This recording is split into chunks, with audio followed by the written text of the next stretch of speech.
All right. Oh, Jim, if anybody wants seconds, get them now. If you didn't hear that, if you want seconds, this is your last opportunity, last call. A little bit about where we're headed today. As we go around the city and talk to neighborhood groups, it has become clear to us that one of the major concerns that's affecting virtually every neighborhood group is that of the planning process and developers coming in and all the changes that are going on in their neighborhoods. And we decided that this is something that we needed during the quarterly leadership breakfast to begin talking about. And then at the same time, about 2 months ago, maybe 3 months ago, Pearl comes to us and Pearl says, you know, I was appointed by the mayor to the commission, and specifically because you know, to represent the interests of neighborhoods. And I've been at this for a year, and it's time for us to really work on how we can promote the interests of neighborhoods. Today's the first conversation. What we're actually developing is a, for lack of a better word, think tank. A group of people from representing neighborhoods from across the metropolitan area, like one neighborhood, one vote type thing, that's coming together to talk about ways that we can change the metro planning process that will benefit neighborhoods across the metropolitan area. What are some of the things in the process that really need to be changed? What are some of the things that we can do differently so that the interest of neighborhoods is really in the mix? You know, if not, you know, giving us the advantage, at least equaling the playing field. And so that group is going to meet over the summer and make those considerations. And our end goal, part of our end goal, is to come out with a series of recommendations for changes that need to be made. The second part of that, we really want to develop, I don't know if you're familiar with democracy schools, which are happening in the East right now. We want to develop what are called planning schools, where residents who really want to understand all the issues that are involved in the planning process can come for a day of activity and really learn about the planning process and learn, you know, what it is, how it started, how it's changed, how it's impacted, and how to really engage in that process. So over the summer, we're really hoping to develop that school so that in the fall we can come out and really start helping residents to better engage. And we're not sure whether that's something we have in a central location or whether that's something that we're going to be able to take to an individual neighborhood organization. But today we wanted to start that conversation, and I'm really glad that we have Pearl Sims and Lee Jones here. Again, Pearl is a commissioner on the Metro Planning Commission. Lee Jones is on the Metro Planning Department. He's not a commissioner, but he's a really good guy, and someone you should get to know as well. So I'm going to turn it over to them at this time, and we'll be here to manage the microphones and run things on the wall. Jim, is it possible to raise the volume on the microphones a little bit for some of us who are older? Yes, and it's also possible for us to speak into the microphones a little better too. Is that okay, Carl? Can we just speak louder into the mics, or do we need to? That's good. Okay, I won't, because that's a little too high tech for me. I might mess things up if we turn the mics up, because we have to do it over there on the wall. But if you can hear okay with us speaking directly into the mics, maybe we should try that first. And we are going to ask just one quick round rule today. We are going to ask that if you want to ask a question, raise your hand and let us get a microphone to you, because it is hard for some people to hear in this room. Thank you, Jim. Thank you all for being here on what ended up being a beautiful Saturday. I was expecting rain, but we know it's tough to take the time out of your schedule, especially on the weekend, to come and listen to us talk and give us your feedback. We're both newbies, I think I could say that. We've been, I guess, Commissioner Sims has been a planning commissioner about the same amount of time as I've been on the staff, back on the staff. So I appreciate the opportunity to come out and hear what you all have to say and talk about what is important and ways that we can help improve our process. So I want to make sure that everyone had the opportunity to look at, we had this up for a while, I'm not sure if everyone saw it, but this was the question for the morning to kind of talk through and get everyone kind of discussing and talk about what attributes the next planning director should possess. So if you didn't have an opportunity to talk about that, hopefully you'll think about it and continue to talk through that. And we're going to, I mean, this is really casual. You know, I asked if we could just sit down and have a conversation here, and Jim allowed us to do that. So we're going to go through kind of what the process is today as far as public engagement is concerned. And both of us being relatively new, we also have some ideas about how we can improve upon that process and some of the issues we're facing today. But also we want to get feedback from you all, ideas on how we can better improve the public input process and prioritize what's important for neighborhoods and neighborhood leaders. This is the agenda that we are proposing. I'm so short, I'm going to stand up. Well, I asked you to sit down, and now you're standing up. Oh, you're the same height. A lot of us know you, and some of you know us, and so I don't think there's so many of us here today, and I'm so grateful that I don't think we have time to get to know each other than just informally. So if you don't know us, please, before you leave today, get to know us, because a big part of this is our making sure that Planning Commission, just my representation there, and Jim is part of staff, that we really know you. I think any kind of changes that happen in the city start with relationships, and probably end with relationships. We do want to go over the goals for our meeting.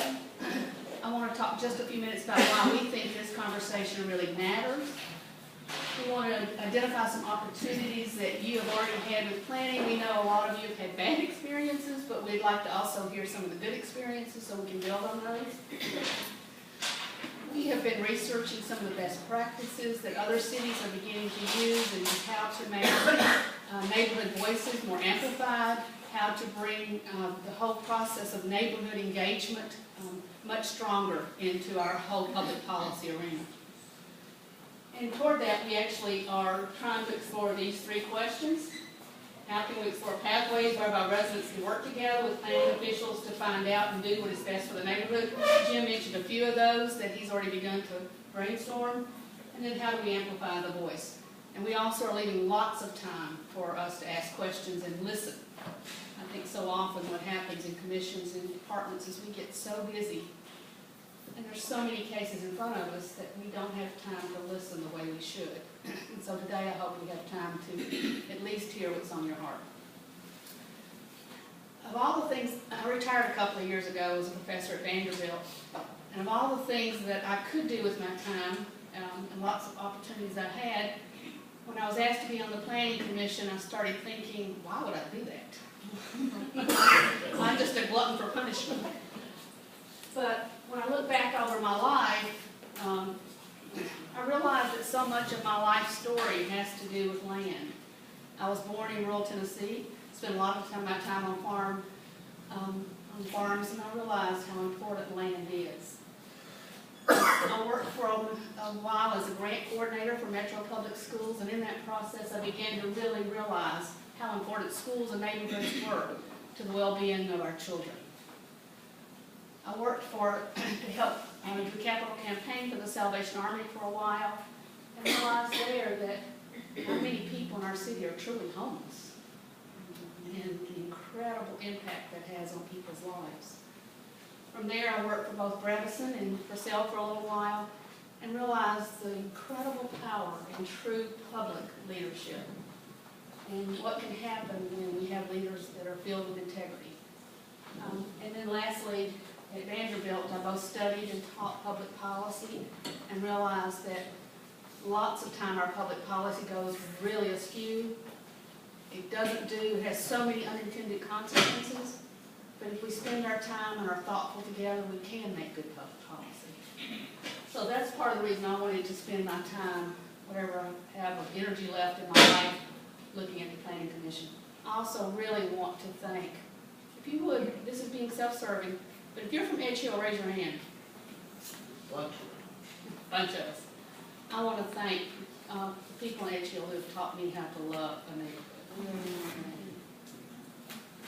Thank you.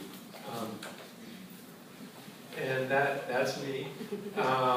And I kind of want to talk a little bit about my path back to Metro, starting with how I got here to begin with. And Commissioner Sims mentioned that guy. If anybody recognizes him, our neighborhood's mayor. And he was indirectly the reason why I ended up here in Nashville, and that was because he hired that guy, who would probably shoot me for putting that photo on here. But so Rick was a charter member of the Congress of New Urbanism, which was it is a movement that is primarily focused on reinvesting in our traditional neighborhoods, our historic neighborhoods, as well as building new development, new neighborhoods and communities that are urban, walkable, and mixed use. So he was someone that I respected and looked up to. When I found out that he was going to be the new planning director, I moved to Nashville. And I'm behind there in that black and white photo about 15 years ago, working for Metro Planning, where we started with Rick the detailed neighborhood design plan process, where we started to get out into neighborhoods and focus on developing a vision in the policy that was rooted in what those individual neighborhoods prioritized, what their vision was for their neighborhoods. We also started the planning department's Charette Process, where we did it both through the detailed neighborhood design process as well as rezonings, where we went out to the community and engaged that community in week-long design workshops to develop those visions. After that, in 2006, 2017, I was co-owner of a firm called Common Ground, where we focused on a lot of the type of work that we did for Metro Planning, but we worked across the country. And we found that good design always arises from a thorough, caring understanding of place, people, and context. And that the common thread and all of the greatest outcomes is finding common ground. So I traveled for 12 years or so. That upper right-hand corner, that's the fourth reason why I stopped traveling and came back to work for Metro and came back to manage their what we now call Community Design Division. It was the Urban Design Studio, so the division used to be made up of two separate divisions. One primarily made up of architects and landscape architects, and it's our Urban Design Studio, and then our Community Plans Division. When I came on board back last summer, we combined those two divisions. I just don't feel like we can separate urban design from community and neighborhood planning, that those two can work together to develop really good solutions for our community.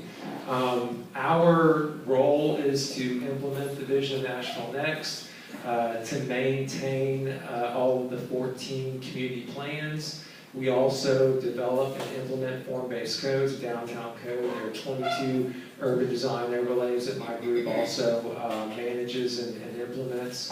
And we are now getting back to what I call small area planning, neighborhood planning. So we're doing more of what we did in the detailed neighborhood design plans, to where we can come out and engage neighborhoods and start to develop clear visions for how they want to both be preserved and grow in the future. Another piece of what we do is we assist current planning, which is land development. So all the applications that come in for subdivisions and rezonings and overlays, my group also kind of weighs in and works with that division as well as applicants on either redesigning subdivisions or redesigning specific plans. But we try to get those applications to a point to where they're more in line with our policies.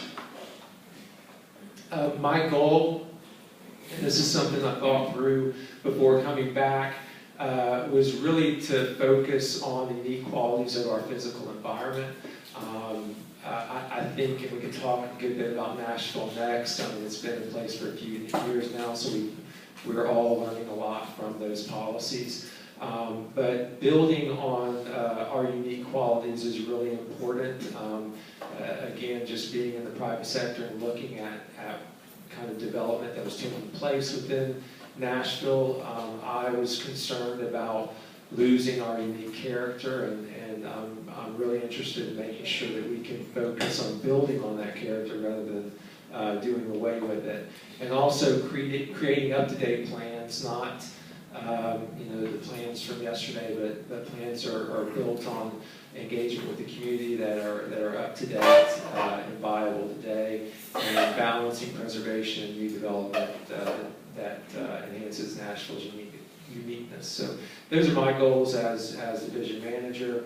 Again, we haven't been at this for very long. We got a long way to go, and that's one of the reasons we're here today, is to get your input on how to do our jobs better.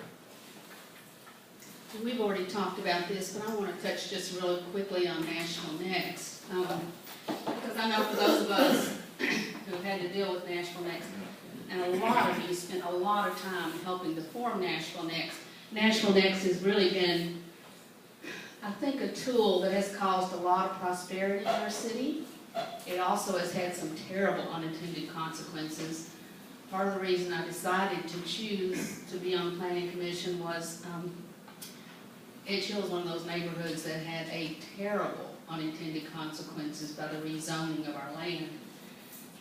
And as a result of some of that, I know that a lot of our urban neighborhoods are feeling powerless, like somehow that we're not on a level playing field with some of the people who spend a lot of their lives doing this for a job.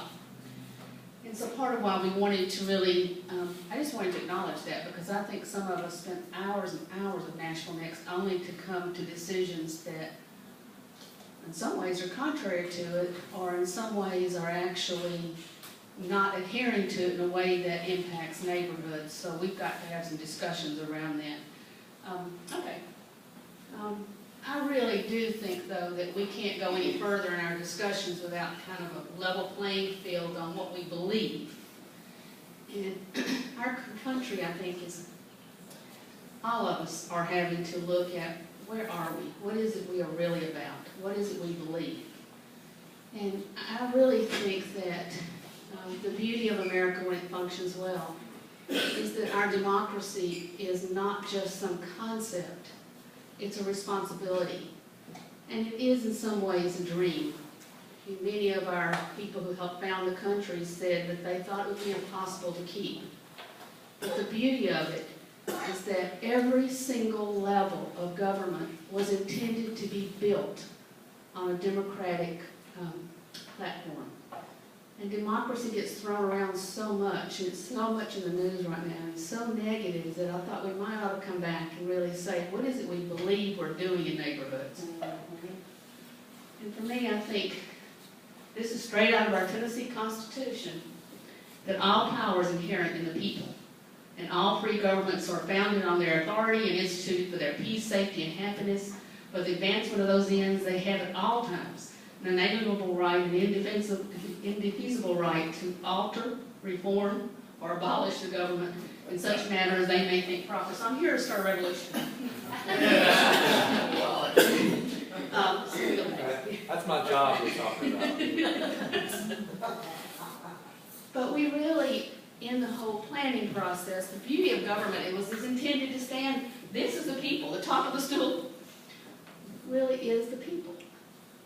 And the balance of power between the executive branch, of course, which is our mayor, the legislative branch, which is our council, and the judicial branch, really is supposed to be a balance. And somewhere along the way, the top of that stool, we've lost a little bit of focus of what that top of that stool really is. And we've lost a little bit of access for you to tell us what the top of that stool is. And in this case, when we look at planning, it should arrive from the people. It goes into the legislative process, which became our city, Nashville Next became our city policies. And in many ways, the Planning Commission serves as the semi-judiciary branch to make sure that it's, that we are really doing what's right. The problem I have a little bit of where we are, and I'm just going to put that problem out there for us to discuss as we go, is in order to, you have two sides, just like in any judicial, and I've got many, I think we've got several attorneys in here. My daughter-in-law's an attorney, so I hear this all the time. You've got to have equal arguments. Well, in this case, what often happens is developers, because they are full-time, very skilled, many of them with years and years of experience, lots of degrees, have one side of the equation, and on the other side of the equation are people, like before I retired, I was good to get 15 minutes to even eat dinner, much less try to figure out how to be engaged in the neighborhoods. How to make, and then I was coming with an unlevel playing field because I didn't know anything about land use. And so somewhere in here we have got an unbalanced three-legged stool, and we're trying to start that conversation here where it belongs. And we talked about this. Yeah. Yeah. Yeah, so you're all familiar with Nashville Next, and I see a lot of faces that I recognize, so you're all familiar with Nashville Next, but we wanted to touch on it just a little bit and talk about the fact that there are emerging households, young individuals and couples, immigrants and seniors are leaving single-family neighborhoods, so there's a lot of interest and impact on our historic neighborhoods and our urban neighborhoods.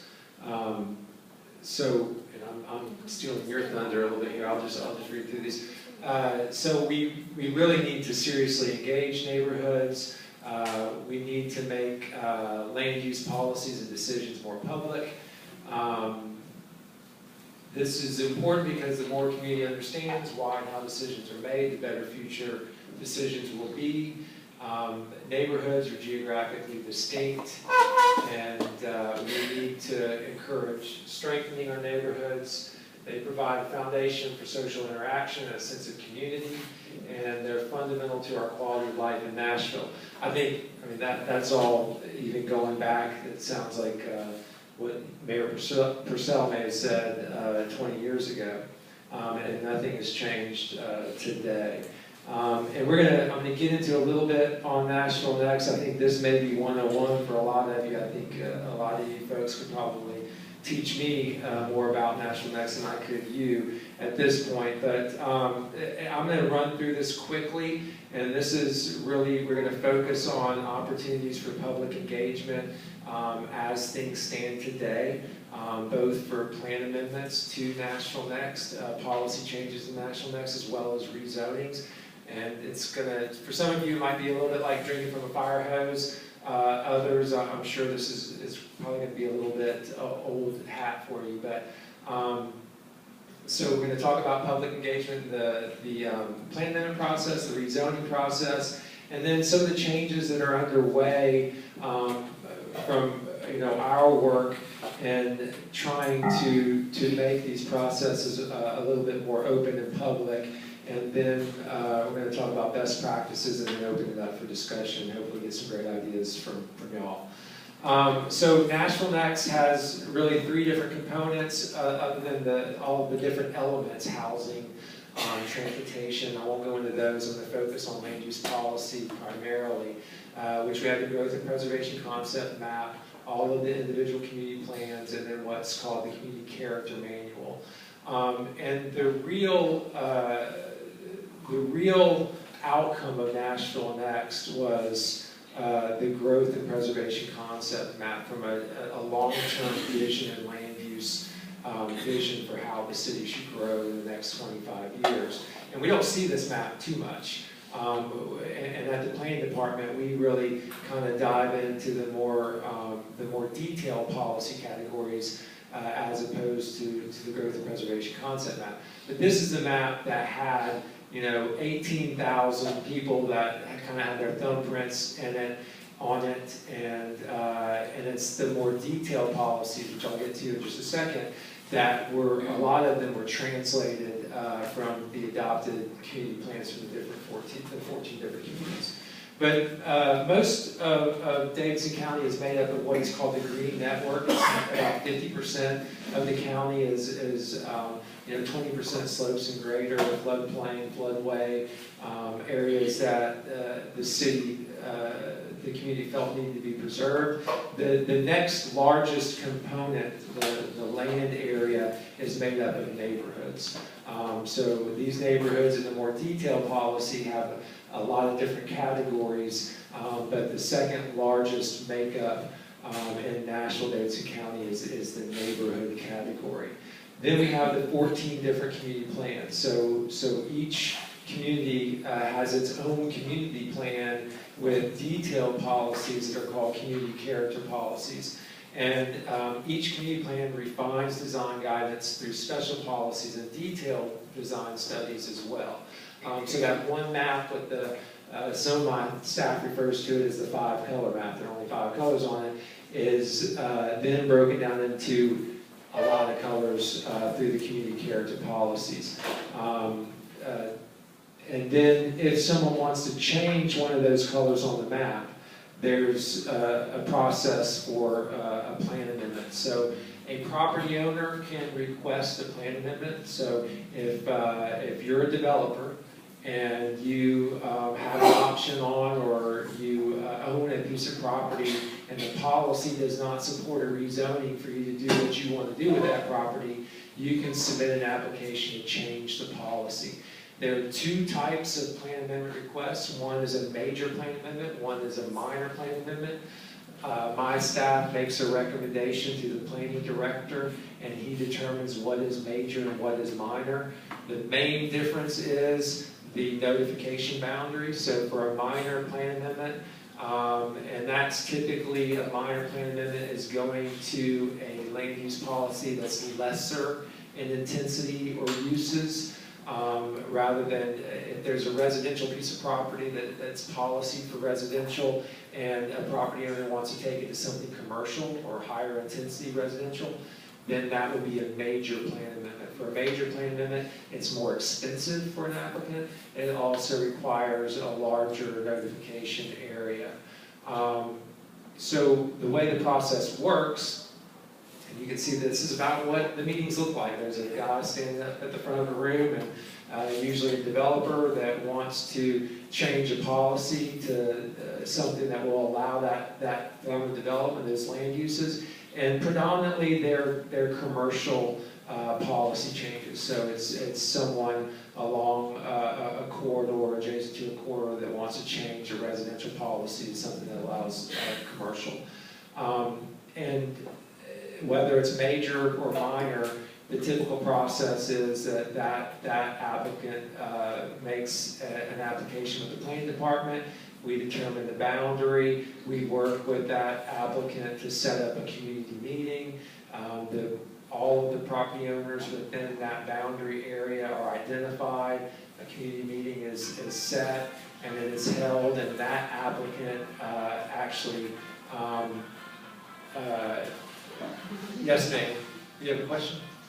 Are we gonna, I'm not clear on where we're going with this. Are y'all gonna do an overview and we get to give feedback on where this is problematic? Yes. Or should we bring up things as we go along? I mean, I think it would be better, we may answer some of your questions as we move through. So if you can hold your questions, write them down, and then we'll have as much time as you want for your feedback on how we can do things better. And we're almost there, we just gotta make sure everybody's got the same information. Yeah. Is this all too remedial for everyone? Do you all know about plan amendments? And okay, good. Well, I'm gonna keep going then. I'll try to click through it. I just want to make sure that everyone's aware of their opportunity to provide input on these things. So those plan amendments also have a public hearing at the Planning Commission, and it stops there. So the comprehensive plan is managed by the Planning Commission, nothing goes to council. Sometimes Commissioner Sims will ask us to go and study an area. So we have plan amendment requests that are made by individual property owners, and then we have requests that come from the Planning Commission, Metro Council, or directly from a neighborhood. There are some neighborhood leaders here today that have influenced the commission to a point to get the Planning Commission to request a plan amendment to take place. So those are three primary areas where our staff will take on a plan amendment request to update the comprehensive plan. We have started to get back to what a process that I like to use, and it's the Charette process. Is everyone familiar with the Charette? Has everyone participated in a Charette? And that's kind of at the core of how we engage the community. And we're, in our work program right now, we're focused on doing, completing 3 plan amendments a year. We're on our 3rd this year right now. And it's a 4 to 5 month process. So typically the Planning Commission would ask us to study an area. We define that study area boundary. We do an analysis. We look at all the zoning patterns, the land use patterns. We tour the area. We meet with different stakeholder groups, and we start to kind of develop a better understanding of the area we're going to study. We form a steering committee, which is an essential tool for us, and making sure that there's balanced input and that we have viable solutions and a common vision that the Planning Commission can adopt in any change to the plan amendment. So we try to build our steering committees to where there are 10 or 12 members, 5 or 6 from the neighborhood kind of viewpoint, and 5 or 6 from the opposing viewpoint if there's pressure in that neighborhood for development, so that we force conversations that are really difficult. And we hope to come to a common vision where both sides are giving a little and taking a little. And then we have a charrette. We have short feedback loops during that charrette. It's typically a week long. We have an open design studio. We engage folks through a visioning process with hands-on maps and questions to lead people through in order to develop a clear vision for how they want their neighborhoods to grow and be maintained. Some of the products are development scenarios, policies that change. Some of them might be diagrams on setbacks and building heights that are appropriate. And there's this image of kind of a hands-on design session where folks can actually get their ideas down on maps. After the charrette, we develop a draft plan. We work with the steering committee. We get that plan back out for feedback from the public. We gather input on the plan, feedback. We make changes. And in some cases, we'll take the revised draft back out to the community before we take it to the Planning Commission. There's a public hearing at the Planning Commission, and everyone has the opportunity to come in and provide feedback at that point. So there are these multiple opportunities for engagement with the public and to get feedback from neighborhoods and neighborhood leaders within that plan amendment process. And I'm definitely looking for ideas on how to make it more inclusive. The rezoning process is a little bit different. Rezonings take a recommendation from the Planning Commission, and then they go forward to Metro Council, and the council member sponsors legislation that actually changes zoning. You can see there on the right kind of the process from application all the way through building permit. There's a public hearing at the Planning Commission, there's a public hearing at Metro Council, and there's a slide that's coming up on opportunities for engagement there. Just some zoning basics. Zoning looks at a base zoning, so uses that are permitted by right, conditions and exception, and then bulk standards for heights, coverage, setback, parking, access, and landscaping. I wanted to just briefly bring this up on uses permitted by right, just to illustrate that, and this is something I've recently asked in doing this presentation, asked our GIS division to kind of compare building permits since 2015 that were issued by right and building permits that were issued based on a rezoning that took place between 2015 and 2018. So we can see, how much development is taking place just based on the entitlements of current zoning versus how much is taking place based on rezonings. I thought this was interesting. This is just a neighborhood. My office used to be in Nashville Village, and so I went by this neighborhood a good bit and through this neighborhood, and it's just astonishing at how much change is taking place here. This is one of many neighborhoods in Nashville that have seen a lot of change, and a lot of that change that has happened has been by right. So there were no additional entitlements that were sought, no rezonings that took place. So I just wanted to illustrate that just because you see redevelopment happening, it's not always because someone actually gained additional entitlements or that Nashville Next caused that to happen. But there are existing entitlements in place that have also created a lot of the redevelopment we're seeing. For a developer, that's the path of least resistance. They don't want to go through the rezoning process any more than we want them to go through the rezoning process, so they're going to look for property that's already entitled first. And that's one reason why some of these neighborhoods are redeveloped so quickly, because the entitlements are already in place. So Southside Place, we're looking north here. South Street, you can see on the top of that slide. 2015, this is early 2015. You see no real new investment in that neighborhood. This is later 2015. You see, not a ton of new investment, but you see properties, houses are being torn down. Some houses are being constructed. And then 2017, I haven't done the count on it, but just looking at it, 50, 60% of that neighborhood has been totally redeveloped. Not only was it redeveloped, but this is Southside Place subdivision, and all of a sudden it's Gulch View now. If you do any research on how it's being marketed or anything, this is the name has changed. It's changed so much. Existing entitlements that are out there, we see a lot of redevelopment just based on existing entitlements.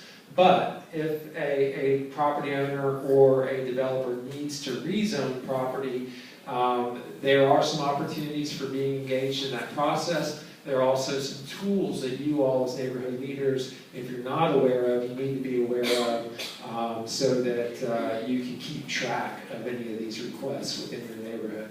I'm highlighting 3 here: development tracker, parcel viewer, and specific plan viewer. Also, Councilman Summers brought this up about council elections. Is your council member holding a community meeting for rezonings? That's one opportunity that you should be given for providing feedback on a proposed rezoning, is a community meeting that's held by your council member. You will have the opportunity to provide feedback at a public hearing at the Planning Commission. You'll also, again, some council members, based on what happens at commission, will have another community meeting, and then you'll have a council public hearing at Metro Council. So the tools that are available, do these all look familiar to everybody? Does everybody use these tools? And the larger one in the upper right, that's development tracker. So as soon as applications are taken in at Metro Planning, they're put up on development tracker. So you can go in and look at applications, submitted site plans for SPs, subdivisions, plan amendments, and development tracker, and get the details of those. I encourage you to do that. And there's a staff reviewer, and if you just click on that staff reviewer, you can go immediately to an email and email that staff reviewer and ask for more information on that particular project. There's also the SP tracker, which is up in the upper left-hand corner if you want to see a plan for an approved SP. Down in the bottom left, that's our parcel viewer. If you want to know how much your neighbor paid for their property when they bought it, you can do it there. That's what I use it for.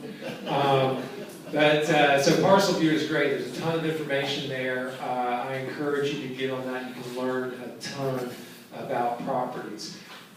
So every rezoning should have 3 public meetings, and it differs by council district just based on what that council member, what their practices are. You will have a public hearing at Planning Commission. You will have a public hearing at Metro Council. My recommendation is that you are prepared at these Planning Commission meetings. Keep an eye on the development tracker. Call our staff reviewers and hold a neighborhood meeting to discuss priorities. And you all, I'm looking at folks in here who have done an excellent job of not just having a laundry list of wants to take away from a rezoning or a plan amendment, but really have priorities that they wanted to achieve with any new rezoning.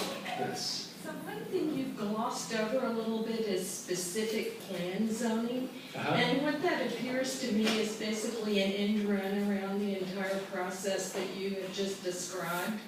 And, you know, I know that that's something that the planning staff really supports, but I find it really problematic that, you know, somebody can do a specific plan, and in the one that I fought, there was no specificity. We got a footprint, but we didn't get exactly what they were going to do, and that was legal. You know, I mean, the process may be in place, but if you can do a specific plan zone and get around it, you know, what recourse do you have? Right. I mean, does this process kick in? We might be out of battery with this mic. Hold on. Yes, this process kicks in. So a specific plan is a zoning. It's a zone change. So the process kicks in. These 3 things, these opportunities for engagement, should occur with a specific plan. The MPC public hearing definitely will occur. The Metro Council public hearing definitely will occur. Your council member may or may not choose to have a meeting where you come and talk about that building footprint you were shown and have the opportunity to ask for more information. And the specific plan is really, I mean, I think we all have a love-hate relationship with the specific plan tool. A neighborhood. I would say, hey. Okay. Well, I know our staff, they take up a tremendous amount of staff time. So a lot of our staff members have to review them. It's different from a zoning, just a straight zoning district, an RM20 or an NUL or whatever. You don't have to review it at the level of a specific plan where you are getting building footprints, parking locations, building heights, and that sort of thing. So it's tough for us. And I think a lot of what I've heard from the community is they feel like sometimes they're a blank check. You know, they are a way around the policies. That is exactly what happened. Right. And I think, yeah. Okay.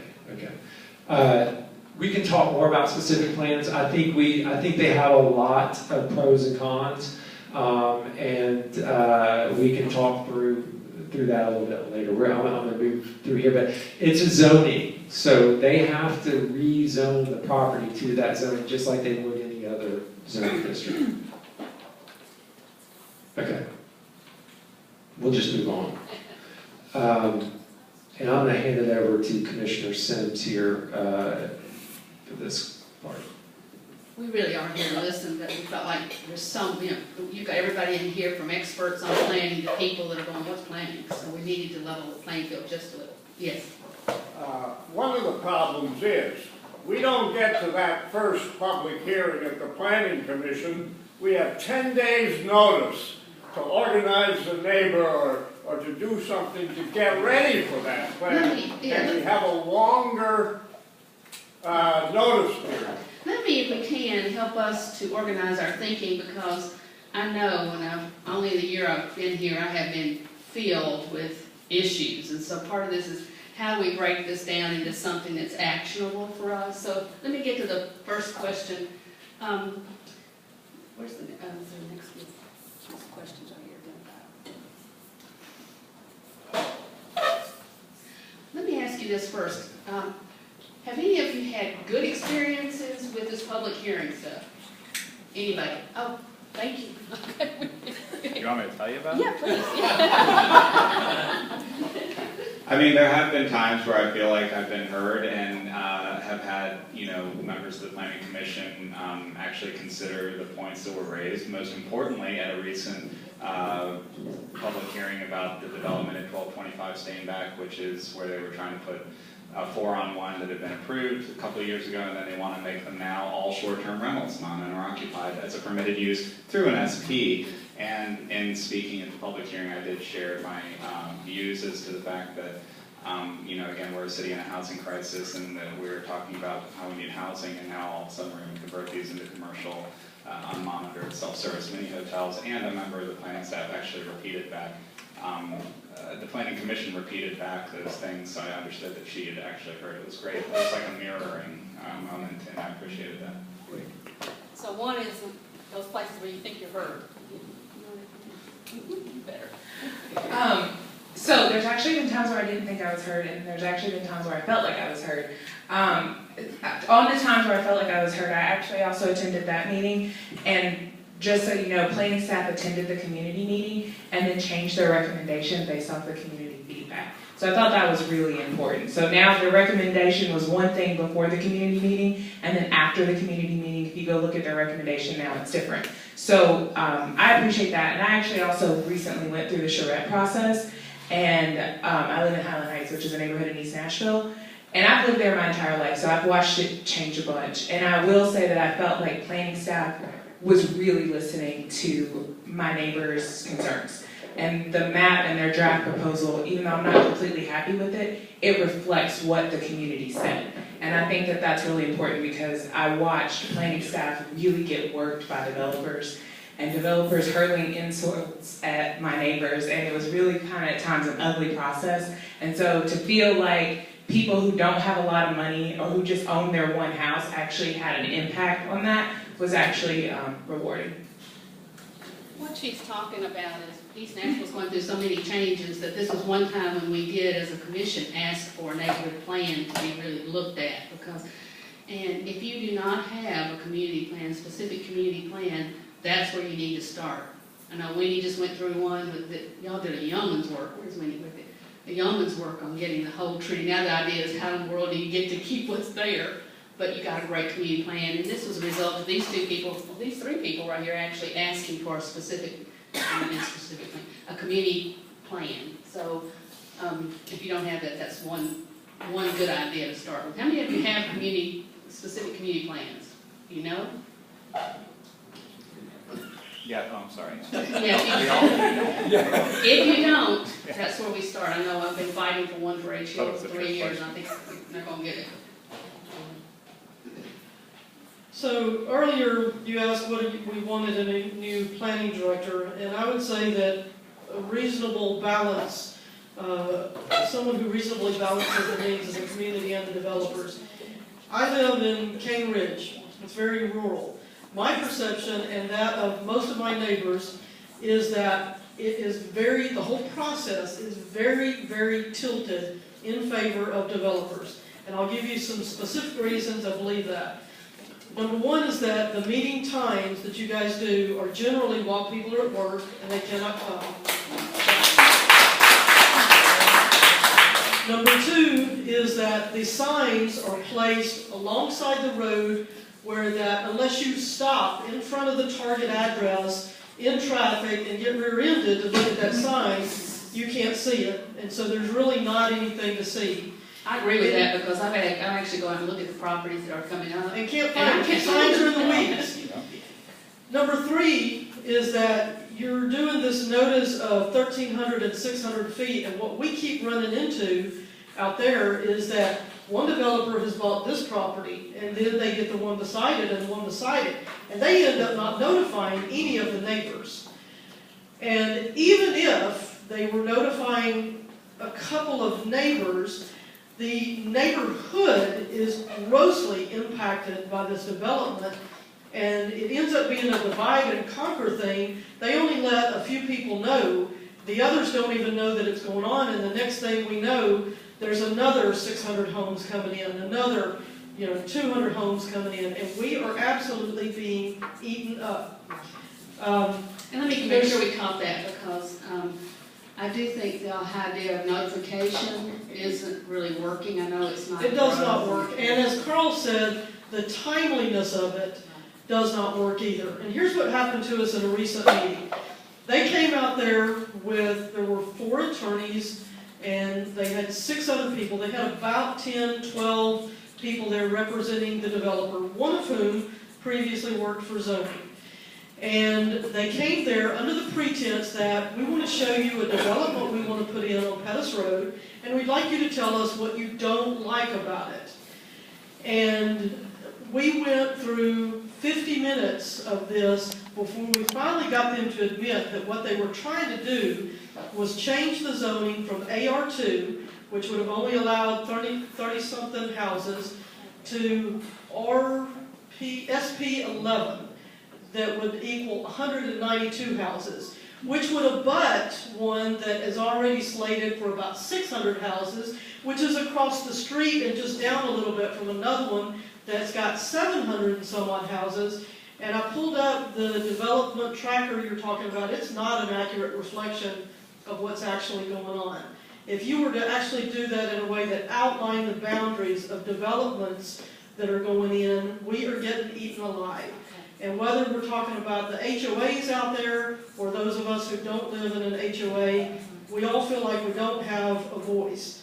The other thing that keeps going on over and over and over is a development will be authorized without consideration of all the other developments that are going on. In the same 4-week time period, we had Cambridge Road closed, Old Franklin Road was closed, Old Hickory Boulevard was closed. So all this stuff's going on, and one hand doesn't know what the other is doing, and we can't even get out of the neighborhood. We want it slowed down, and we do not feel like we have a voice out there. We also find... Wait a second, you're talking about primarily the pacing and the coordination. Coordination between Metro Public Works, planning, letting something start and tear up a road when the other part of the road is already torn up. School buses couldn't get the kids to school out there, to the elementary school. Another thing we keep running into is that they make all these promises verbally, but it's not in writing and it's not enforceable. And the developers do? Yes. Oh, we're going to stay 100 feet away from the creek. We're going to have a green space. We're going to have this. We're going to have that.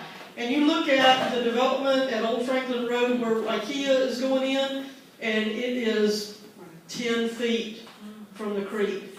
And nothing against that developer. David Young has done a good job, but when they make promises just to get things through, and then they absolutely do not stick to them. And let me because I do want to make sure that what we talk about in here, because this is a type of session where it can turn into a whining really fast and nothing come out actionable. So I want to make sure I'm hearing you so that it becomes actionable. I think there's a lot of potential for action Look good. in these things. So, and part of this, I think what you're just saying, We need some rules changes. well, the trouble I have with SPs is that the SPs are so specific, and you do have, you can't, but if it's following up on SPs, we would need 100 zoning people out there tracking down all the SPs, so.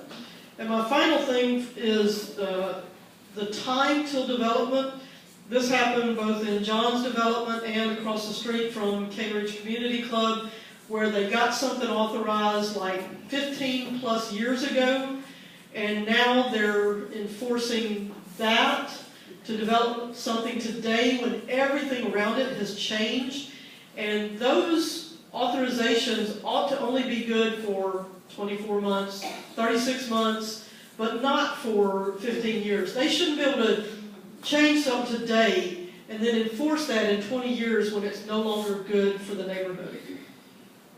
Can you give me say that one more time? Which one? The last one. The Sunset. Sunset. zoning. Yes, it should only be good for a certain period of time, and if they do not begin that development, say 24 or 36 months, they need to go back and do the process again. Because the neighborhood around it has changed, roadways have changed, other developments have changed, and your council members do have the ability to recall an SP for review based on current conditions. I don't want that to be dependent on the council member, because the council member might change in that time period. They should have to go back if it goes past a certain number of months. Councilman, over here. That's my neighbor. I can tell. Okay, question for you. Who's your council member? That person was Sam Coleman. Did you work in his campaign? No, Did you have a yard sign he's in your not yard? my councilman. Well, so this is not in your district? It's across the street. Across the from me. street, okay. I work But for him. he's across the street from But you. he actually said it was Fabian Bedrooms, I'll tell you that. Okay, were you engaged? So who actually has this property? Is Fabian? No, it's not Fabian's, it was Sam's, now it's Antoinette's. Okay. Are we getting Okay. off track here? Yes, we are. No, we're not getting on track, because this is very much on point. What's It's your very much question? a point. The point is that this is a political process. What the Planning Commission does is they make recommendations for a zone project. This is also a legal process. It's a political process, it's a legal process, in addition to be a planning process. And I would respectfully answer to you that that's what I'm saying is let's not have it be a political process. Instead, let's have some hard and fast rules so it's fair for everybody. But we do have rules. I'm not saying they're fair, but we have rules. But it is a legal process, which makes it a political process, and those things you can't change because they're constitutional laws that give certain rights to property owners. If you go back and read the Constitution, it talks about protecting our property Exactly. rights. As a property owner, I have constitutional rights, and I don't feel that mine are equally met as the developer's rights are. Well, if you want to solve the problem, then we have to understand the process. Okay? And so what the Commissioner Sims is, and Lee are talking about today is what we have in terms of a planning process. But in part of that planning process, there is a political legal process in that the state government has given the authority to municipalities to be able to do zoning. And zoning has been upheld all the way through the Supreme Court. But it's a state function given to municipalities. So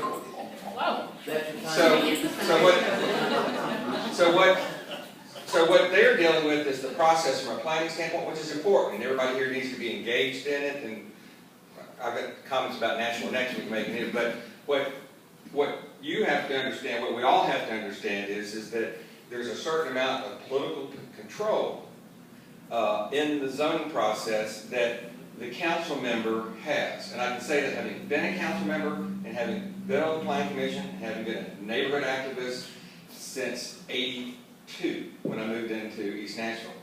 And so these are moving pieces. There's things that need to be improved. But at one time we didn't have signs, but we got signs. At one point in time, the Planning Commission met at 1 o'clock in the afternoon, like the BZA does. We got it moved to 4. We'd like to have gotten it made a little later and all that we do. So you have this process you have to work into, but the point I want to make is that you've got to be engaged politically because your council person, good, bad, or indifferent, controls a great deal of your ability to participate in the process. You get to vote once every 4 years. You can vote them in, vote them out, and that's part of what the process is here as well. This may answer your question. I have regular, very regular, weekly communication with all 3 of the councilmen who border my little area out there. This is separate from that. I'm saying that we need to tweak some rules, some guidelines, some parameters to make it a more fair process so that neighborhoods, the people who actually live there, have a little more voice and something behind it to support us, rather than one developer who doesn't live there who's coming in to do it just to make money. Let me do a process check real quick. But let me finish this because that's the answer I'm trying to give you.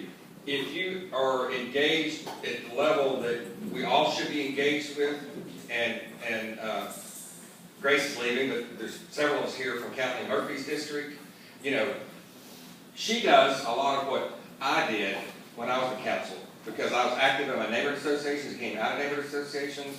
She does, as soon as the developer contacts her, she starts engaging with the community. We're involved in the process before that developer even goes to the planning commission and starts working the staff or filing. And sometimes they'll go down there anyway and start working the project. Let me do this. But real there's a quick. political part here that these folks We've can't. we've only heard from 2 people so far, and I want to make sure that we've got everybody at least having some voice. This is going to, we're actually at what, 10:20? We've got about 10 minutes, unless those of you who want to stay. I will stay as long as anybody wants to talk with me. This is too important for us to blow off.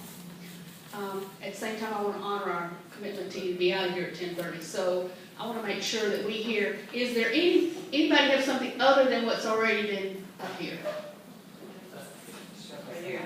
Okay. I have a question, and my question involves, No, you involves contractual overlays. Okay. Contextual overlays, I'm sorry. The way it's written is that, I know it's to protect the neighborhood, and that is what we want, because we don't want the skinnies in our neighborhood, and we know to protect our neighborhood. But the way it's written, I was told that it cannot be changed.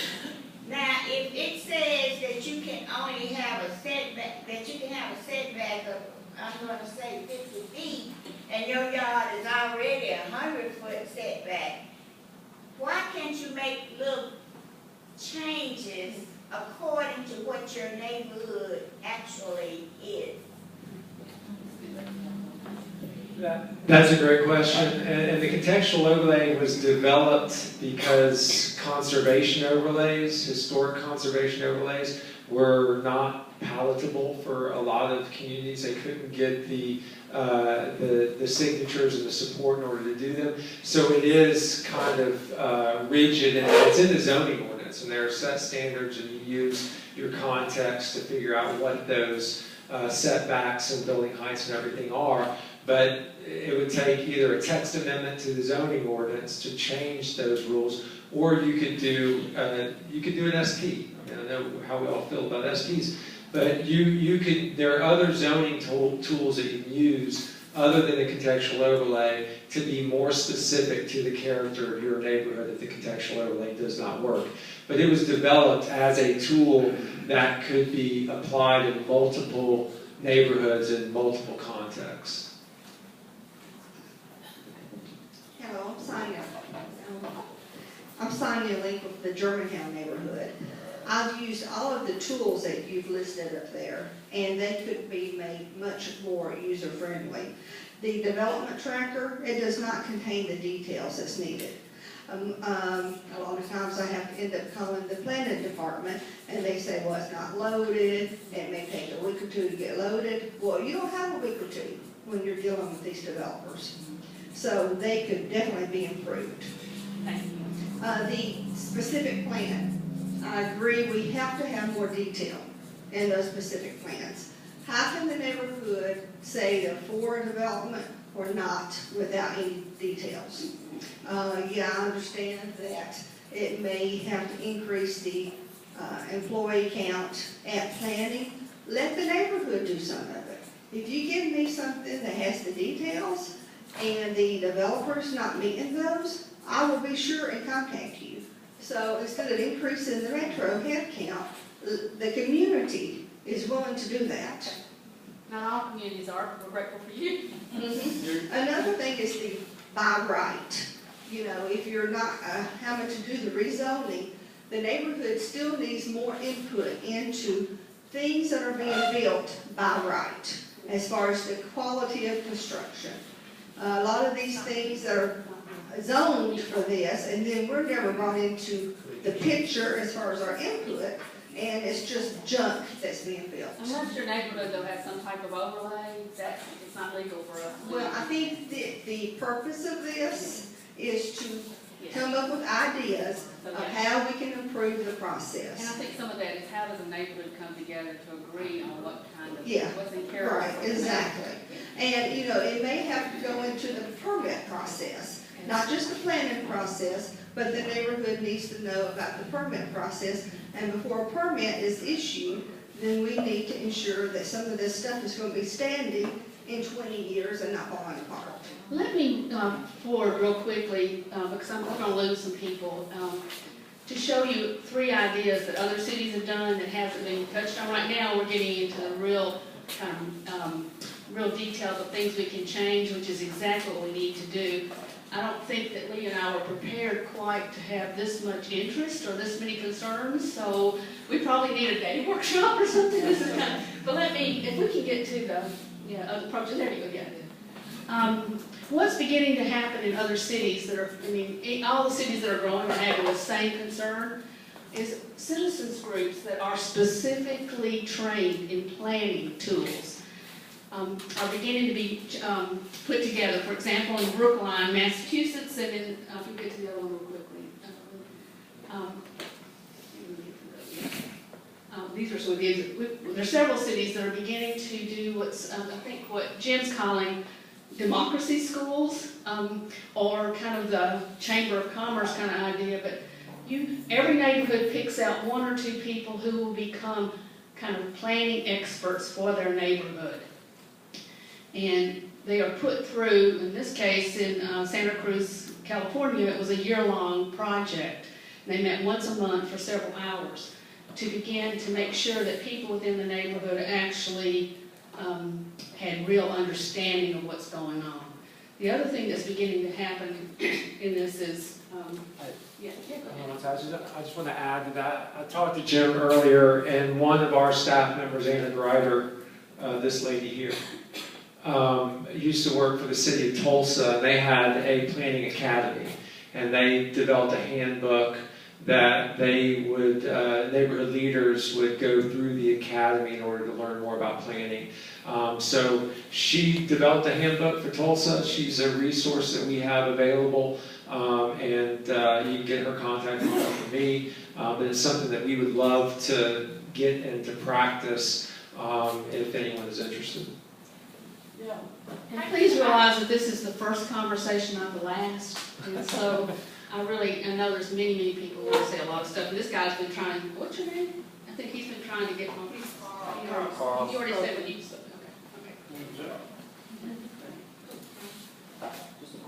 Okay. Thank you for doing this. I'm Tim from Dawson Hermitage. I would hope that with the technology available that this is something that could be part of the public hearing part of your process. That really the public hearing aspects of the process are kind of like an afterthought. There's something, a project's been in the work for months and months and months. And then when it gets to the public hearing part, it's like the afterthought, okay, here come the flies at a picnic that we have to tolerate for a few minutes. So, let's brush these guys off and get them out of here so we can get this over with one way or another. Absolutely. So we have to plan, set aside, last minute notice, we all come down there. If it's a big issue, a lot of people that want to speak, it gets to, instead of a 4 o'clock, let's defer that to the end of the meeting. So we have to stay till 10 o'clock. And then we're there past midnight to finally get everyone's comments. The people up there, some, like you, try to listen. The rest are reading books and looking at cartoons on their phone. They're talking to each other. They're not paying a damn bit of attention to what anyone's got to say. So you feel like you're wasting your time. It's a nuisance. But if you had Skype technology and way that people could video conference in, we can do this from our homes. There are ways that we can dial you guys up. We can interact. We can talk. We don't have to ruin our day to come down there and camp out, or to find out it's deferred. So let's do this all again a month from now. The other idea that we found in best practices was one of the cities in Texas, we don't have that slide right in a second, but actually has a form, just like you have to make sure that you're dealing with stormwater and all that stuff, that you actually have to meet with the neighborhood before they can come to planning. And it's a form that shows, and it asks them to itemize everything that the neighborhood said, so that when they sit down with the planning staff, they don't wait till the end, they start at the beginning with what the neighborhood wants. Some of this, and I just need to be a little bit on the defensive here, is I did not realize when I joined a year ago the incredible growth the city would go through. And so what went from 5 or 6 cases a month have gone to 30, and we don't even get them all, 30. It is impossible to keep up with this if we don't do something about putting it on the front end, because I've been on the other side, Joel and I and Ronnie and several of us in here have been fighting. That slide he showed is part of our neighborhood, and there is just absolutely no way that people who work full-time can keep up with this stuff. And so I'm actually feeling your pain. I mean, I saw what happened to an urban community when growth really gets way in front of the infrastructure to handle it.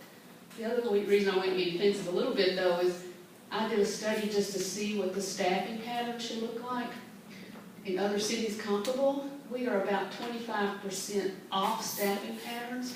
If you go to planning, you will see them there from 7 a.m. until 7 p.m. I mean, these guys are running to catch up, and we're gonna need your voice. One, get more staff in there. Second, though, to make the processes a little smoother, frankly, as both a commissioner and as a neighborhood person, I am really tired of being the last voice to be heard instead of the first. Yes, sir.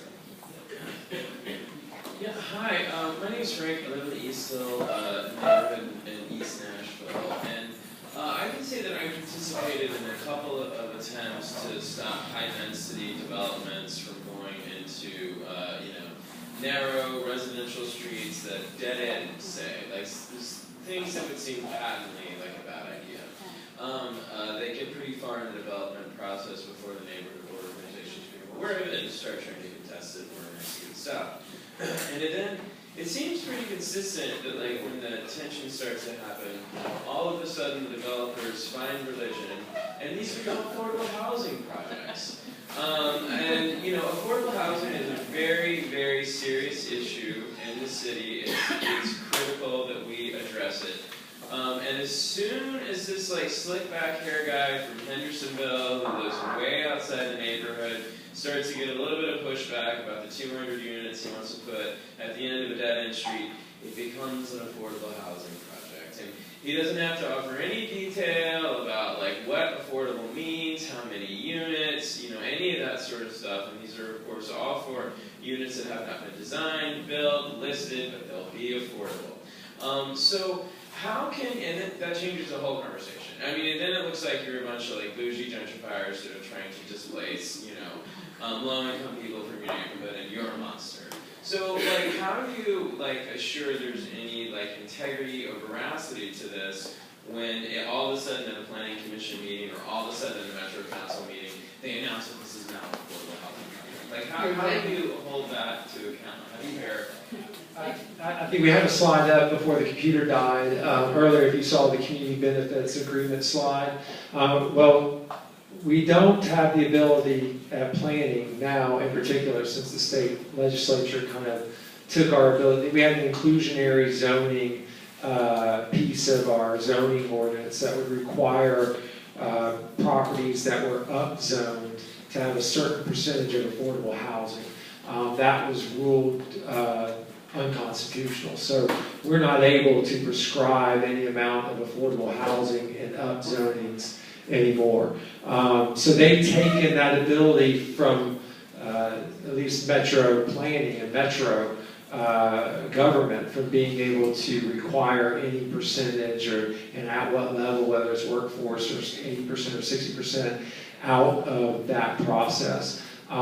Your council member can work on that in the political realm, but there's something called a community benefits agreement.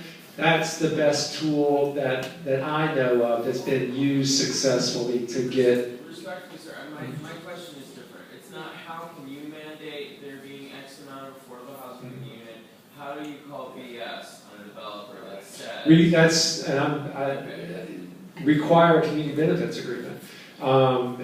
Get together, and I don't know who your council member is, but if your council members are accountable, then you should be able to require a developer to get a community benefits agreement to privately lock them into these things. It's going to be affordable housing. Yeah. Require them to sign an agreement. Okay, so just point out that no community benefits agreement has been signed and that this is an empty promise. Yeah. If they're going for rezoning, we've always used restrictive covenants, which were enforceable by the organization that is trying to keep those developers in place. Back 30 years ago, it was, well, we're going to make Section 8 unless you give us this density housing. I think that's what you're talking about. And it's used as a bad thing. Well, we now know we want moderate to higher density and affordable housing along the primary corridor of the city, so you can get bus traffic. And, I mean, The community development benefits agreement is a new tool that hasn't been used very much in Davidson County. it has, but it has a lot of success elsewhere. We're getting more traction with it. Carl, you've developed a community benefits agreement with a developer. Well, not yet, but we met with Lee when he was working privately for Common Ground. But what enabled us to meet with Lee is the developer that wanted to put 300 units across the street from me in our neighborhood. Our city council person at the time was Edith Langster, and our state rep, Harold Love and Brenda Gilmore and so on, told these developers, you are not going to get rezoning in this district unless you meet with the community first. And they tried twice to get R40 and had meetings, but when they found out that they couldn't get it past our council member unless they reached an agreement with us, then they brought in Lee and what's his name? Keith, yeah. who had experience with the planning process and worked with the planning commission. They brought them in to negotiate with us. And that's what John was trying to say, a council person. And if you've got a bad council person, vote. Key, they sponsor legislation. One moment here. Okay, it is 10:35, and we're going to keep going. We have the place till 11 o'clock, but I know we promised 10:30. So I want to thank both Lee and Pearl, right? And the conversation continues, but those of you who have to leave, we understand. Okay. Actually, two things. Touched on part of my concern. The other one is something Commissioner Sims mentioned, and that is at some point in time, many years ago, they talked about controlled growth in Nashville so that we would not become Atlanta. We're in Atlanta. When does it stop? How does it stop? Will it ever stop? And I'm a student of history. It ain't stopping anytime soon. Mr. Lionel, that is one of the most important questions. I've asked our staff to start thinking about what is too much density. And other cities are beginning to say so many people per square mile is too much density. We haven't done that study. I'll touch on these bad words. Our transit development plan came up. When you delved into what transit requires in the way of densities, in transit development like the light rail that they were wanting to put in, most cities have to have about 50 units per acre minimum. And we're lucky here in Davidson County to find 20 units an acre. So we actually didn't have the number of people to support, a $9 billion investment. But that's only one source. That's only one of you're talking like rail. What about more buses? Oh yeah, no. I'm with you on buses. I'm not being adversarial. So, well, I've actually had my hand up for like the past 15 minutes, and I'm sorry. So, I'm a neighbor in Highland Heights, and we just went through the Charette process and the small area study. 8 months ago, I had no idea any of this was going on until a development basically popped up in my backyard. When we talk about engagement, when we talk about how we put our voice out there, it's going to come down to persistence, honestly, because Ashanti was out waving this banner for our neighborhood by herself for months before I even knew it was there. I showed up at a meeting, we introduced each other, and all of a sudden, it's like now there's 2 people. And we're there at the planning commission meetings, and we're there at the council meetings, voicing oppositions to particular projects that just didn't seem like they were good fits. That persistence is what led the commission to initiate the small area study for our particular neighborhood. It seems like a dauntless task, but persistence and a constant voice and saying, this is too much, this is too much, this is too much, will have an impact. And in fact, at the last planning commission meeting that I was at, we noticed commissioners starting to lean more towards listening to neighbors. It will have an impact. So, that, plus also exploring the tools that we have. Pam, was it you earlier that was talking about the development tracker? No? I know it was, so the development tracker is a good thing, definitely. But again, I'm new to this process, so I'm not entirely certain if everybody knows this, but you can get emails of the agendas for planning commission meetings as well as council meetings.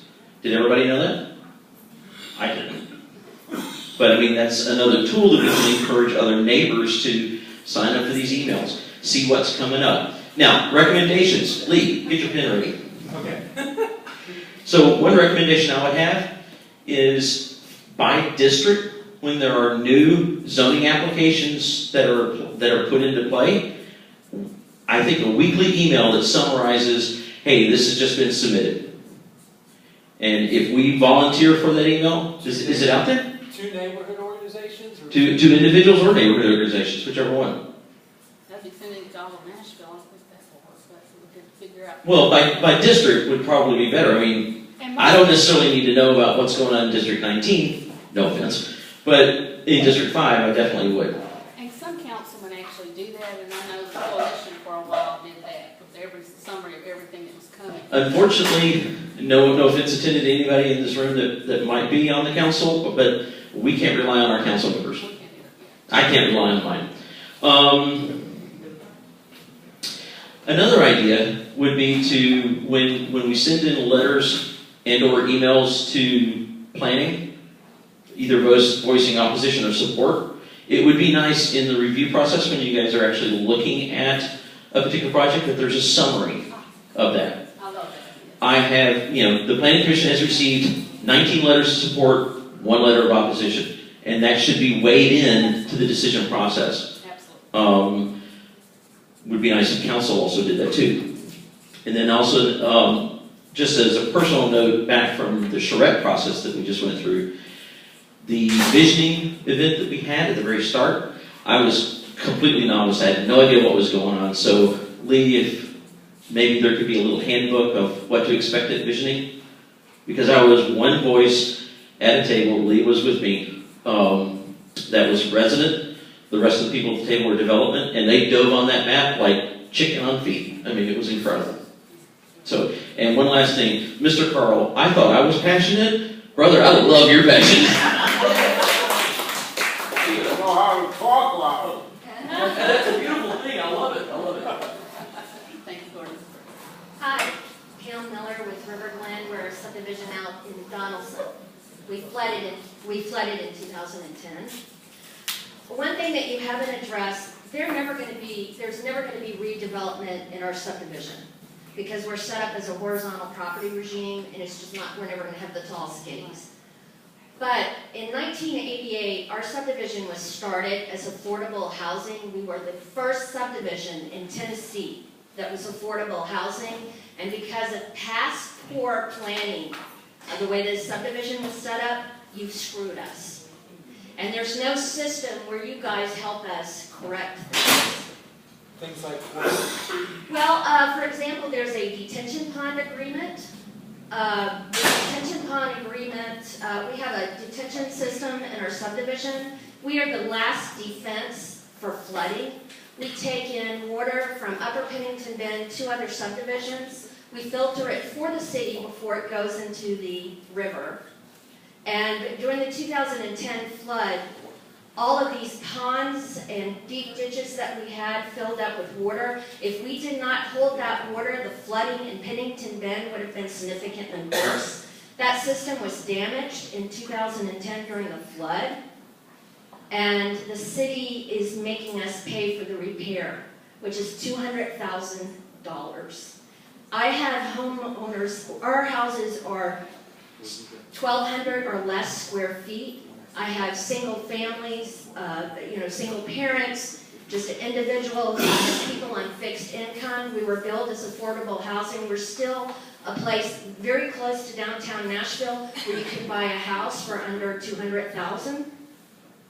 And we have no help with this repair. I think you've got a case where you really probably need to sit down with one of us. I have sat down with our councilman, but I need help. But you don't have any tools in place. And I don't know. Because of the way you allowed, you didn't have good follow-up. You let the developer sign that agreement 13 years after the subdivision started. So there's no recourse, nobody to go to get help with that.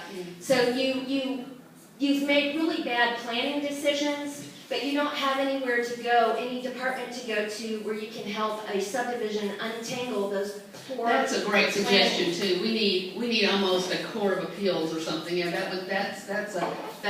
I can tell you how to pay for it. Every developer, you charge them a fee for every home that they build, and you put it in a pot like unemployment insurance, and if they've messed up on the paperwork, if they've done something that makes it hard for a subdivision, you charge them. Let the legal fees and everything come out of that pot, and if that developer does it over and over again, their rate goes higher. You know, I'd love to just talk with you individually because I don't know if that's a big enough case to, but I've got to understand, in detail what you're talking about. Yes. Thank you. I come from the Maple Crest neighborhood, and just one thing I wanted to follow up on what some other people had said is that I have had great experience when I have called or emailed planning. I have gotten responses back and phone calls and emails, and I've really appreciated that. I think that one of the things that the property owners or the neighborhood people feel is that when the developers come in and start talking informally with planning before they even file a rezoning application, that's a one-sided process, and that they are in there getting this done, and we're out here without a voice, and by the time it gets to the planning commission, it's a done deal. And that's the point at which we try to come in and be heard, and it's too late to be heard. The planning recommendation is made, the commissioners have that recommendation, and we need to be heard earlier in the process. It seems to me if the developers are getting some informal work in planning, then someone should notify the neighborhoods and say, do you want to be heard at this stage? And I've really I am actually putting forward, there is this pre-application neighborhood meeting required that actually has 2 pages of detail that a developer must turn in. And I'm going to see if, I'm only one voice, but I'm going to be a loud voice, and see if we can get this. That's what we need. So, my name is Jim Wallner. I'm with the Nation's Neighborhood Association. I love your voice. Yeah, we like your voice. Thank you. About the only thing I was really given at birth, so take it. What we've been doing, we have a planning and zoning commission kind of subset of our neighborhood association, and developers will come and meet with us, and we basically will either kind of submit a form that will either kind of say that we support, we oppose, or we neither support or oppose. That has yielded some pretty good conversations with developers early on in our neighborhood, and it's kind of been a tool where we get them to the table and they know that we scour the docket. A lot of this stuff I think that we talk about really comes down to individual responsibility. The government should always be better and more accountable and more transparent, but we have people in our neighborhood that are scouring these dockets and just looking very proactively to see, has something been slid onto a docket without coming to us? And we immediately throw the flag on it and, you know, kind of get them to the table. So I just would recommend that to you guys for your neighborhoods. I know Trinity Hills just did that, I think that's a marvelous idea. How are you successful at getting them to the table? So they basically, we will show up in force and actively oppose anything that we do not support, and we will we'll flood the hearing. And they know that. So. They figured it out. Okay. Yeah. Yes. Just a couple more things to add to the list. One thing that we would like to see considered at the stage where they're coming for approval is the roadway width and impact, especially like with us being at the county line, not just for us, but what it does beyond that, because traffic is such a huge issue. And along with that, considering how that roadway is going to fit with speed and keeping neighborhood speeds low. And I say that because we actually have the option of having low speed and medium speed vehicles, but they can only operate on roads with speeds of less than 35 and 40 miles an hour. So we'd like to see that figured in and considered along the way as one of the traffic mitigating things. And then I would ask the community benefits agreement you were talking about, maybe put a sample of a good one online for people to look at would be awesome. There's a whole website that has been done by multiple universities and multiple state kind of leaders already there that is great. It's got case So there's a studies. link to it from y'all? No, but if you just go in and put community benefits into Google, it will pull it up. It'd be cool to see one, there's one that Metro says, hey, this is a good example to look at. The pre-approval thing, same thing, if there could be an example of that put out there. And I just want to say thank you for doing this. I would ask whether you would now go back to the beginning of the list that you have written, and maybe just a show of hands, see whether people say yay or nay on each of these things, because I think what we would find is that all of us agree with the same things, that it's something that would benefit everybody. This is an example right here of the pre-application neighborhood required in Yellowstone County, Montana. And it's got, I just think it's incredible. It tells you what they have to do. It has to be turned into, here's the form of it, and then they actually post dates just like they do for public hearings when this form has to be turned in. And this is a kind of a immediate kind of first fix we can begin to put out there that says, no, we're going to put neighbors on the first in, out in. Okay, we have one more hand up that we see right now, so let's use this as the last person. I'm so encouraged. I'm so encouraged to be with, I mean, sometimes it just feels so lonely, the three of us that were on the whole committee for Edgehill, and you're just banging. So it's very encouraging to be in a room full of people that care and are trying. I concur. I think it's great to get the public process started early. But this goes with John's comment, and some of the people on the commission's sense, and I don't know if planning seeks down the planning staff, the sense that the council person is the end all to be all, that they control community meetings, that you elected him or her, and so we think that they should do all this and do all that, so that as you get this community engagement going earlier, it's not reliant on the council person. That's not to dismiss our responsibility to be involved in the political process, to interview the candidates that are running in our district, to see if they're really sensitive to neighborhood concerns. I mean, we have that responsibility too, but I sense that some of the commissioners just default, we all elected this person, and so it's up to them. So I don't know how you get that in the mix, but I think, yes, we need to be involved in the political process, but we need a little institutional help too. Absolutely. I'll add to that about a council person. I had a council person who, if someone wanted to make a change in his council district and they didn't go to him first, he pulled it immediately off the docket and said, you come to me first, and I'll talk about it. Then we'll go to the neighborhood. So I found that very helpful. That was my thought. Will we be able to get a copy of your PowerPoint presentation question? Absolutely, absolutely, and I'll send it to Jim, and, Can we also get a copy of the notes? If you did not give, if you came in today and you did not have your email address, like you did maybe, oh yeah, forgot the microphone, it's out.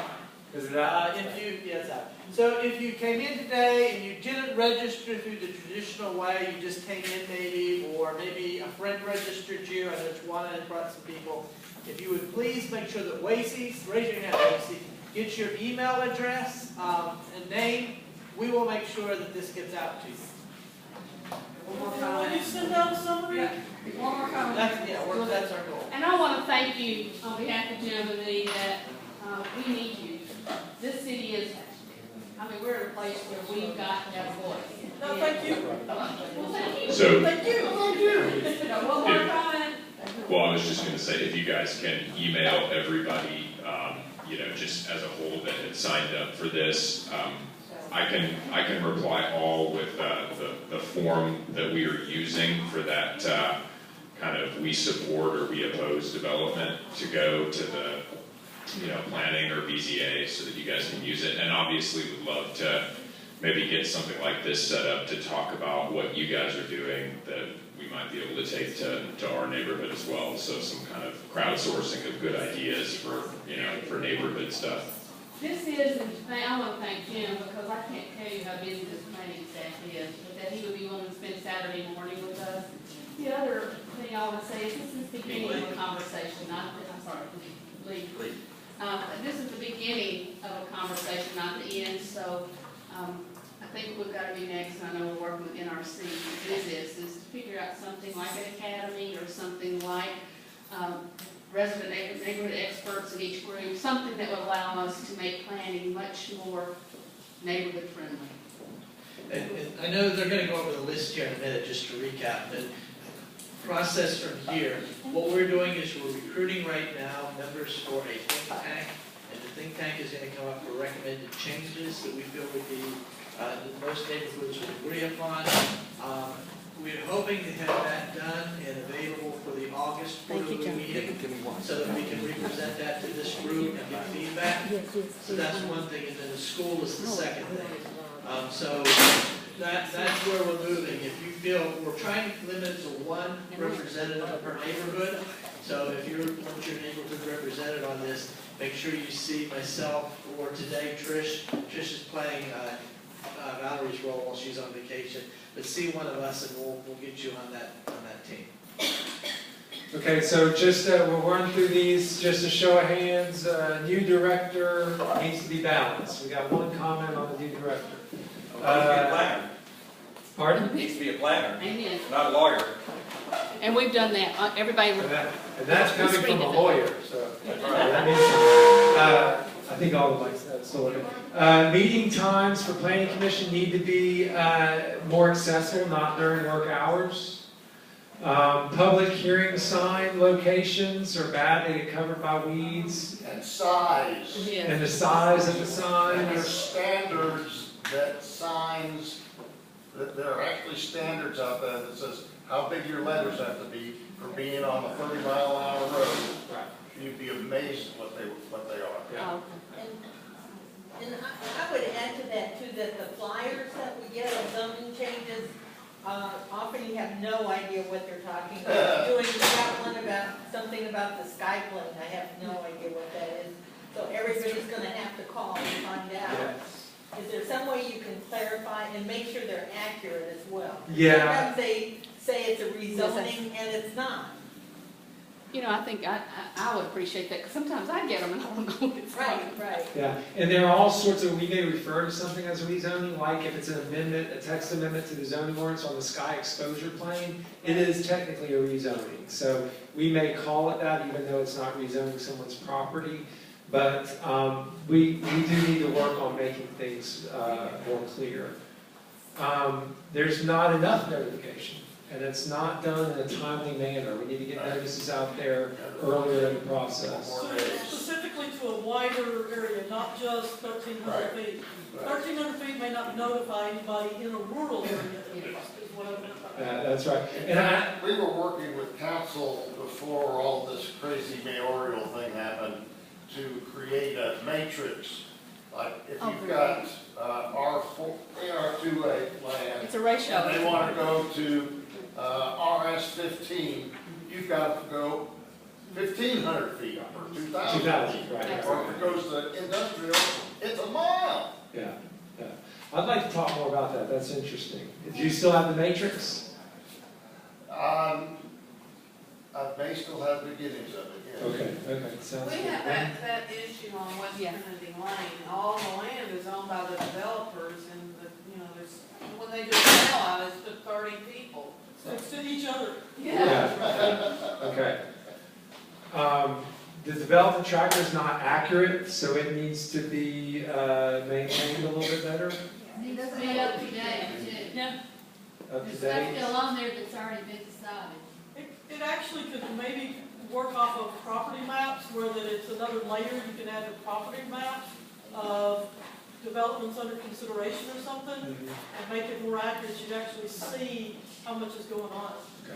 And I would add too, is like, items do not stay there, where you have something approved in planning, the developer may not start it for 2 years. Once they start it, it's like it's no longer showing on the development tracker. Okay. And the details are gone and they're. And then it's not an SP, you can't see it on the SP. It's not, it goes on that to, it's not retained. Okay, there are infrastructure issues in the southeast, so that need to be addressed. I mean, we used to have the infrastructure deficiency area in the southeast. I don't think we have it anymore, so it sounds like there might be a need to come up with a similar tool that works to address infrastructure issues. Need agreements in writing. Yes, I think the community benefits agreement is a great tool. We'll get more information out there on that.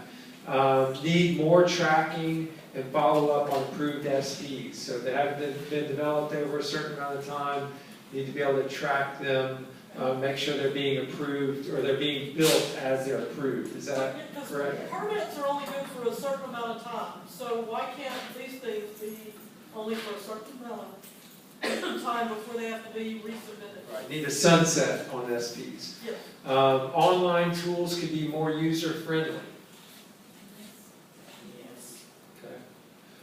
More specifically, I think either have pointers, links, or whatever to a much more detailed description of what the different zones will allow.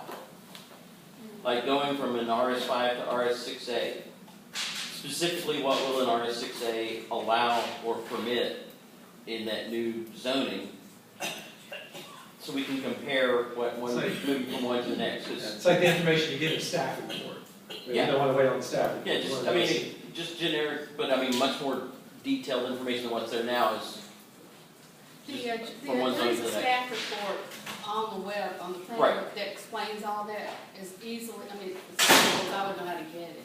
Sometimes it's a little more varied though, in the staff report. I'm just saying when we're looking at and doing cursory checks, either a link to a page, because even if you go into and look at what the different zonings allow, it doesn't get very detailed. So if there was one place that could be a reference, when we're doing initial work, without having to go through and read the stat, I'll read stat. Need more detail in SP applications. Some of them don't have enough detail.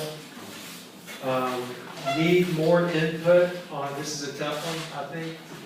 Need more input on by right development. So if someone has the entitlements today. I think someone mentioned materials, that sort of thing.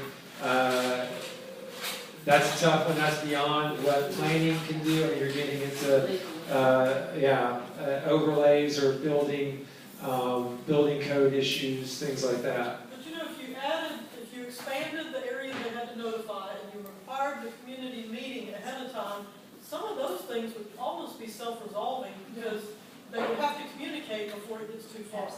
For future development, they would, but not on anything that's entitled today. For by rights, say you don't notify the neighborhood at all. They have a right to build that, so it's going to. It sounds like you want more stringent building codes and things in the zoning ordinance that cover things that are already zoned for development. Yeah, that would be, the question becomes, is it a taking, but I say go for it. Public hearing is an afterthought.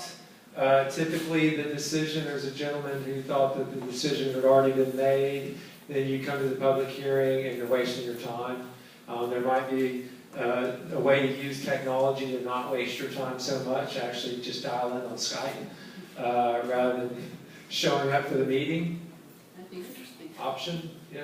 Yeah, as somebody who travels a lot, that Okay. I would be more engaged if, you know, I didn't have to be physically present. When is development going to stop? Next recession. Coming soon. Yeah. Coming soon. Yeah, within the next couple of years. It'll at least slow down. Be persistent, someone said. We all need to be persistent. Have by district weekly emails about applications that have been made. So if development tracker isn't working and you need to go in and you have to rely on its accuracy, maybe another answer to that is to have a weekly email blast that goes out on developments that are proposed by district. Letters should be summarized and weighed into planning's decisions. So how many for, how many against. Handbook on visioning process of charrette. So how to best be prepared for the charrette process. That is definitely something we can do.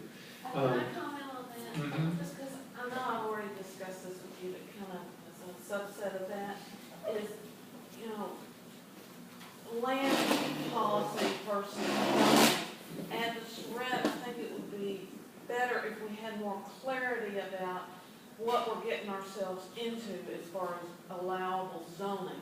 Because we weren't aware that we were going to get 15-story buildings next to a residential neighborhood. But yet, it was allowed by policy, but it just wasn't clear. Was it translated from policy to zoning? Yes. Yeah. You almost have to do visuals. Yeah. Because even as a former planning commissioner and council member, I still have a hard concept when staff starts talking about, well, you know, this, that, and other, what your floor area ratio and what your, you know, your plan is. There were pictures, but the pictures were inaccurate. You gotta The have pictures, the pictures address the norm rather than the exceptions to the norm, which is something we talked about. We need to do a better job Give of. bonuses. You know, you almost never talk about bonuses, but you know, if you do certain things, then you get an extra story. That's right. Yeah. One thing that, having just gone through the study, maybe having, instead of just the boundaries and considering what's in the boundaries, at least for those of us that are on the advisory committee, scope that out just a bit more so we can see in context of what our little boundaries are, but what's going on, say, across Dickerson or across Trinity to see how that transition is working on the other side. I don't know, I mean, because we all get so concerned about our box. Okay.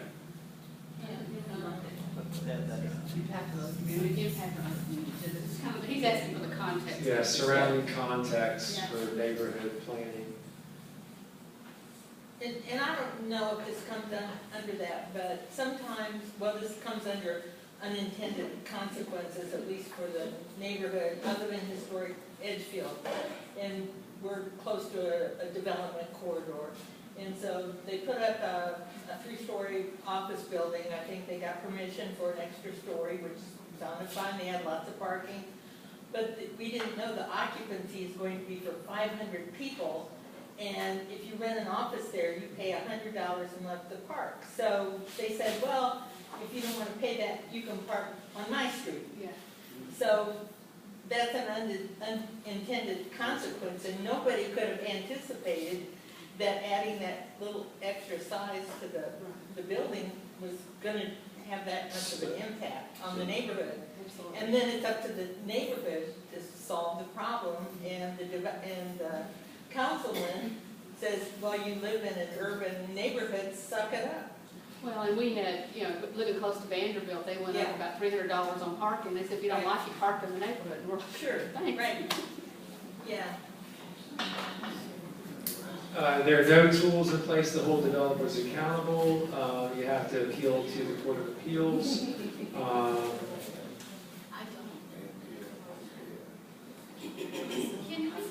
Can I add one thing to that, and this is kind of a side, but what about the environmental consequences? There are, you see the green canopy in Nashville disappeared, that slide you showed, south side versus Gulch View.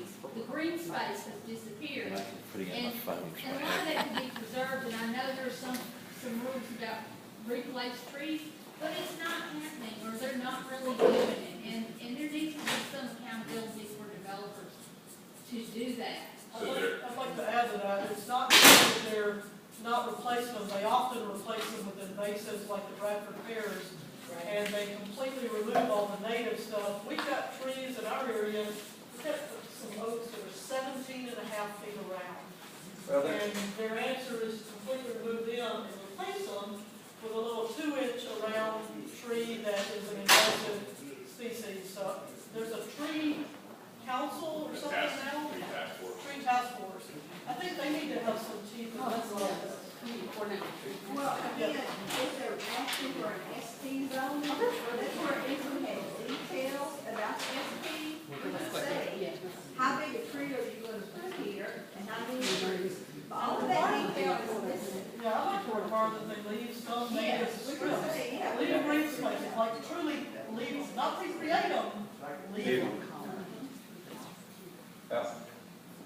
Everybody needs to know that there is no real requirement about trees, particularly on residential development. You only have some requirements on commercial development, and they're pretty marginal. But the other thing everybody needs to think about here is you're going to have resistance from the development community on most every one of these issues. So you better figure out. You better get involved in your council races. You better get politically engaged. You got to get money, put up yard signs, get volunteer campaigns, because trust me, the developers are doing it on the other side. You go look at the disclosures for the mayoral campaigns right now, most of the people giving money will be development interests, because that's who funds local government campaigns. John, a quick question for you. Yes, ma'am. Is there a requirement that council people disclose contributions from developers, or disclose them? You have to disclose any contribution that you receive over $100.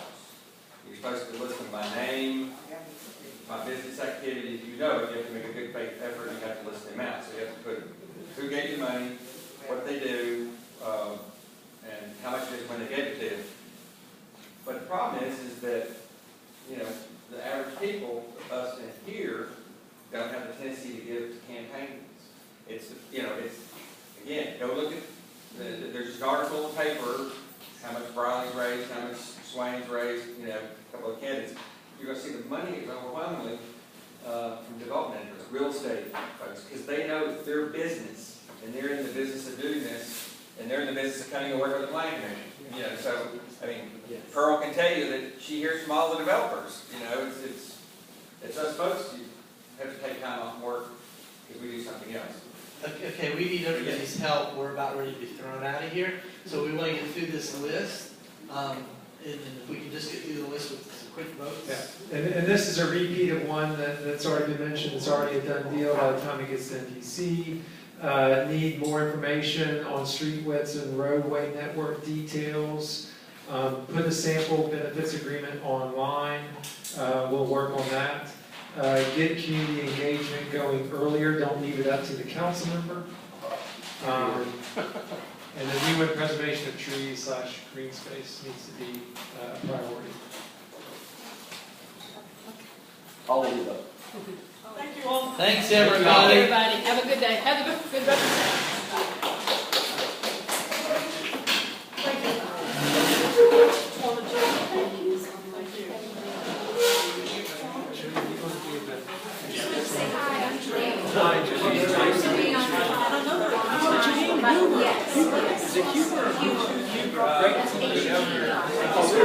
Yes.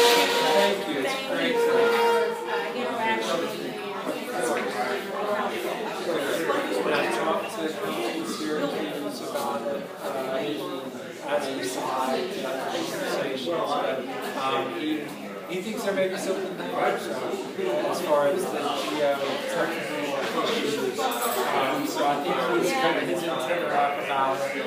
And I haven't seen anything from the proposed development. Great to meet you. Hi, Becky Freeman. Question for you. We are more talk about basically our community.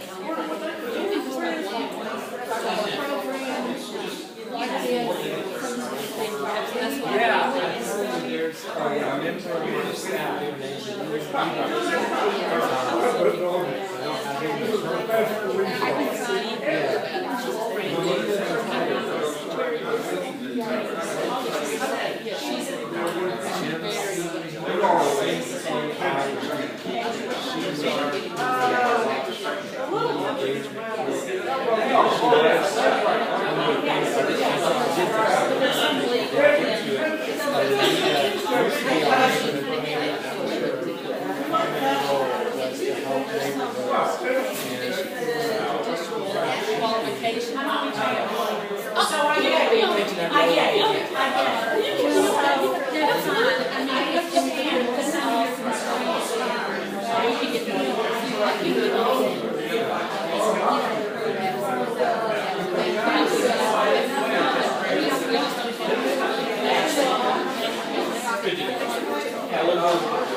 that I work with is going to be. So our argument is, you know,